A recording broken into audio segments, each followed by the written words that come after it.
Hey there, WellHouse Church. How we doing? I'm excited to be with you again for another week of gatherings and teaching. I know that you're enjoying your fellowship, but why don't you go ahead and grab some food, some coffee, and come join me.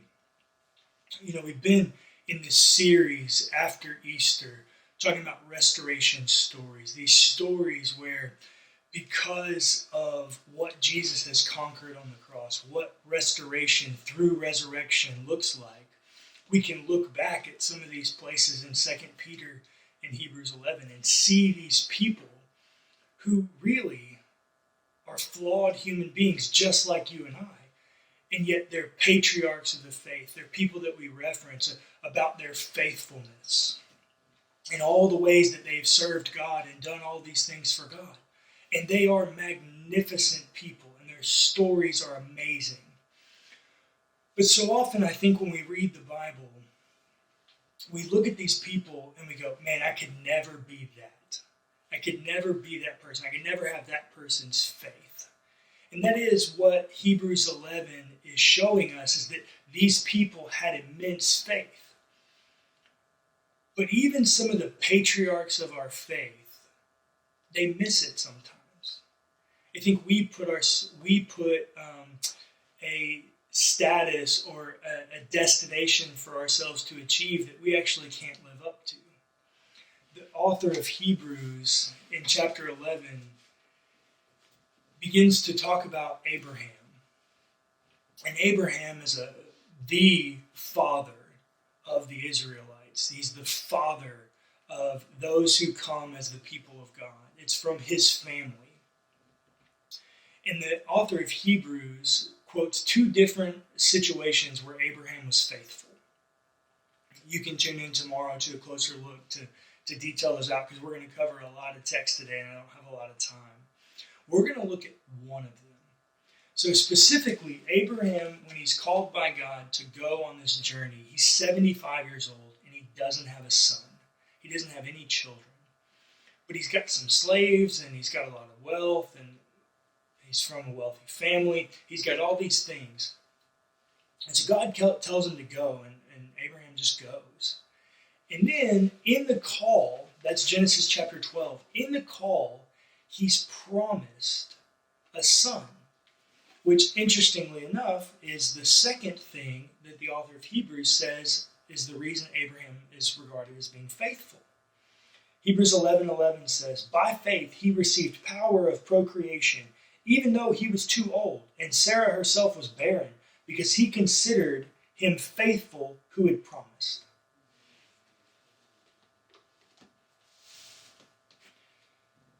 So Abraham's promised a son, and he's told that he's going to have a son, and his offspring are going to be numerous. God's already beginning to share with him the future coming of Israel. And even through some of the situations that Abraham encounters foreshadows some of the upcoming trials that they will experience through the slavery in Egypt, persecution, all of these things. But this is the promise that God gives to Abraham. Hebrews 11:12. Therefore, from one person, and this one as good as dead, descendants were born, as many as the stars of heaven and as the innumerable grains of sand by the seashore. That's the promise that God gives Abraham, that his descendants will be as numerous as the stars in the sky and the sand on the seashores. But the very first time God reveals this promise to him 3 different times. And the very first time, he doesn't detail it all out, but he does say, you're going to have a son. Go to the land I'll show you and go do this, because you're going to have a son and it's going to be great. Literally, the next story that we're given about Abraham is, in order to protect his own life, this is in Genesis chapter 12, Abraham gives his wife away. They go into Egypt, and oddly enough, he tells his wife, tell them that you're my sister so that they won't kill me. And the Egyptians see Sarah. Apparently she's a beautiful woman, and they take her. Abraham completely disregards the promise that God had just given him about a son. obviously, if God's promising a son, God will protect him from the Egyptians if they want to kill him. And he doesn't have to give Sarah away. Well, he gives Sarah over to the Egyptians. God only knows what happens to her in that, but the text tells us that he took her for a wife, or as a wife. Now God comes to the Egyptians in a dream and gives Sarah back and all these kinds of things. But this goes to show that right after Abraham is told the promise, he is not faithful to the promise. He responds in fear. And he gives Sarah away because he's afraid of his life's going to be taken, even though God had just promised him that he was going to bear an offspring. Then we skip ahead a few chapters. Once again, Abraham is frustrated with God. And he says, God, you've given me no children. And he says, you're going to have a kid. You're going to have one. You're going to have an offspring. And they're going to be as numerous as the stars in the sky and the sand on the seashores. And so then Sarah this time comes to Abraham and says, hey, I'm barren. We still have a kid. Why don't you get with my slave and have a kid that way? So Abraham does, and she becomes pregnant. And then Sarah gets mad and says that you should cast them away. And Abraham says, well, actually, it's your handmaiden, it's your slave. Do with her however you see fit. He just disregards the woman that's carrying his child. Once again, the promise was that he would have an offspring that would be a great nation. The handmaid is named Hagar, and she is an Egyptian. We've just had this experience, this encounter with the Egyptians, and God's already foreshadowed what's going to happen with the slavery in Egypt. God actually puts plagues on the Egyptians here in this text. And yet Abraham thinks it's the right thing to do to sleep with the Egyptian woman to bear the offspring of God's chosen nation, even though God's already shown him that's not the way to do it. Because Abraham wasn't 100% faithful and confident to the promise of God. Then we skip ahead a little bit, and once again, Abraham is promised by God for an offspring. We take a little intermission to do the Lot and Sodom and Gomorrah story.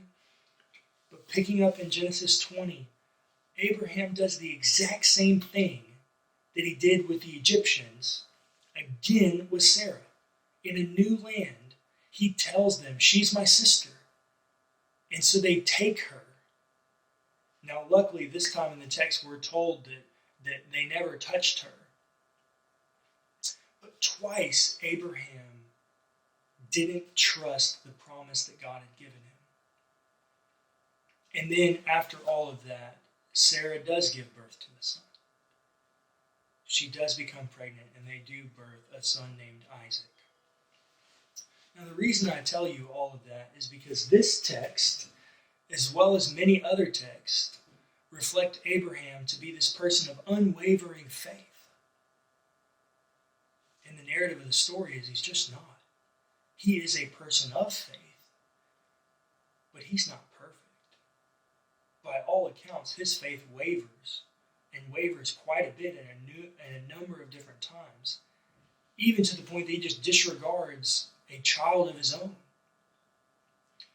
You see, here's what I want you to know.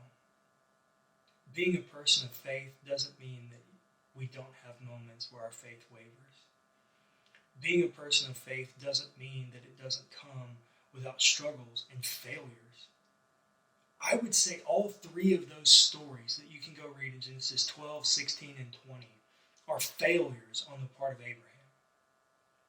That's not the actions of a person of faith. And yet, there's grace for that. And Hebrews 11 can say that he is a man of faith because he's faithful to the promise. Well, was he faithful to the promise? Yeah. He wasn't unwaveringly faithful. He made mistakes, just like you and I do.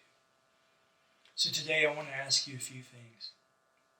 Number one, what's a promise that you feel like God has given you that you struggle holding faith for? I've got one. I think we've all got them. That there are things about the character of God and the way that he reveals himself in the text where we have been promised something and we hold dear to who God is and being a promise keeper.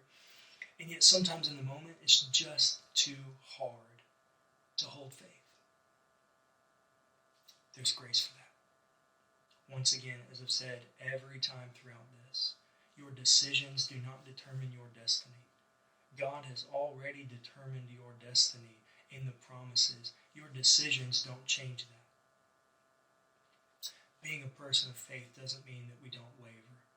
Being a person of faith means that we're committed to the promises of God, and in our pursuit of God, we mess up. And that's okay. There's grace for that. He says through here, and this is the piece about this text that I love. This is Hebrews 11, verse 12. Therefore, from one person, and this one as good as dead, descendants were born.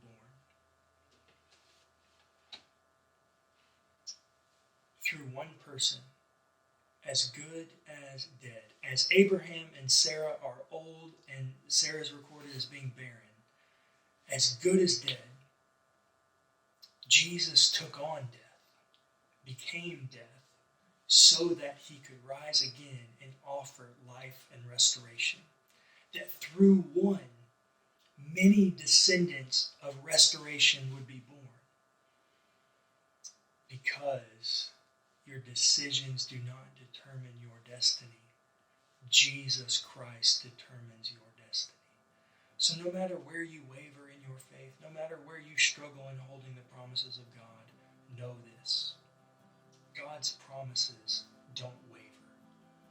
And God can still act in light of your struggles. God's actually quite masterful at using broken people to accomplish his work. So here's what I want you to know. The final thing I want you to know. Being a person of faith doesn't mean you're perfect. Far from it, actually. Being a person of faith means that you know that you are committing to participating in God and the work of God. Whatever that looks like. And there are going to be times where you fail. There are going to be times where you doubt. There are going to be times where you waver. And above all, it's okay. Because just like in Abraham's story, Abraham wavered and doubted and struggled. And even through all of Abraham's mess-ups, God was faithful to accomplish his promise of giving Abraham a son named Isaac. And Isaac would father a son named Jacob. And Jacob would have his name changed to Israel, the father of a nation of people who would pursue and follow God. So no matter where you are today, God's not done with the promises that he's made to you. God is and always